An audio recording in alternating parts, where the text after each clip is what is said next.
But if you are a sane human being, then you are always reasoning.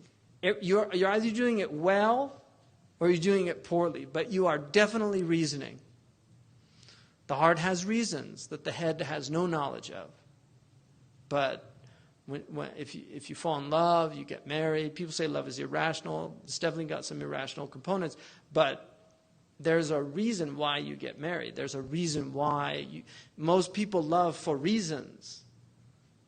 They fall in love with their beauty, their goodness. In fact, they say about the Prophet ﷺ that the reason why you learn the shama'il is because attraction to the beautiful qualities of a person is one of the reasons that love is cultivated.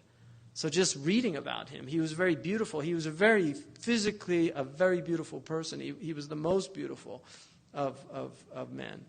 And everything was balanced with the Prophet. He had beautiful hair.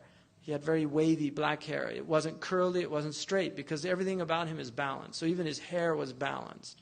It wasn't straight and it wasn't curly. The extremes. Those are two extremes of hair. You have curly hair, you have straight hair. His was right in the middle of those two extremes. He had wavy hair, parted in the middle. It went sometimes to the bottom of the earlobe, sometimes to his shoulders.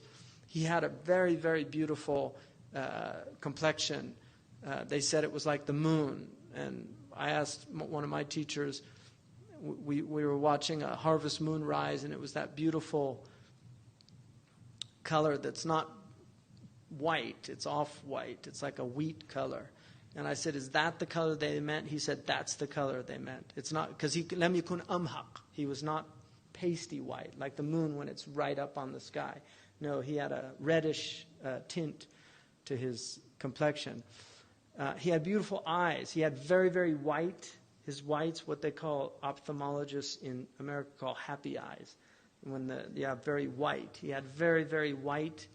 The whites of his eyes were very white. And then he had very striking dark eyes that were penetrating. He had a beautiful aquiline nose, which is an aristocratic nose in many, many cultures. An aquiline nose is seen as a beautiful nose. And one of the reasons that's called aquiline is because it's aqna in Arabic, but in English they call it aquiline because it's like the akila, the eagle. An eagle has a very beautiful.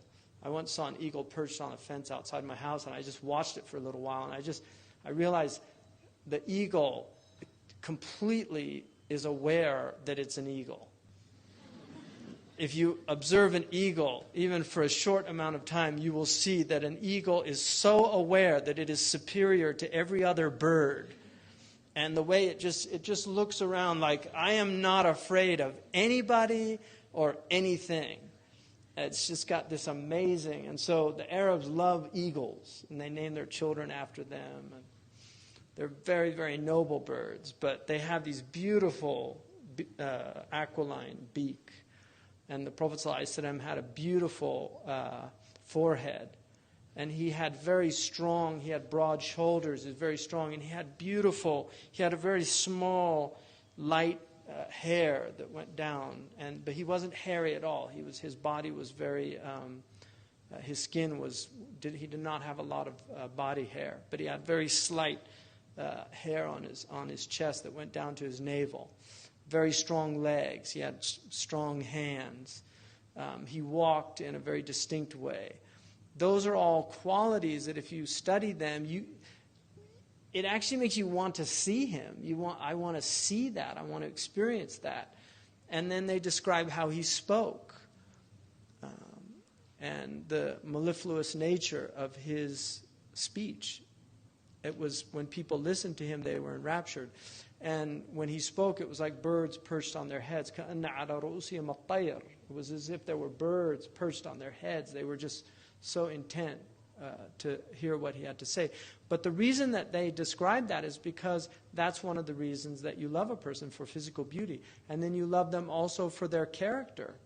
And that's another reason. But the main reason that people love is because of ihsan, when people do good to you. And that's why Allah subhanahu wa ta'ala, He's the muhsin. I mean, He's constantly doing good to us, and that should engender love in you. And so love has reasons. There are reasons why we love. It's a rational thing as well.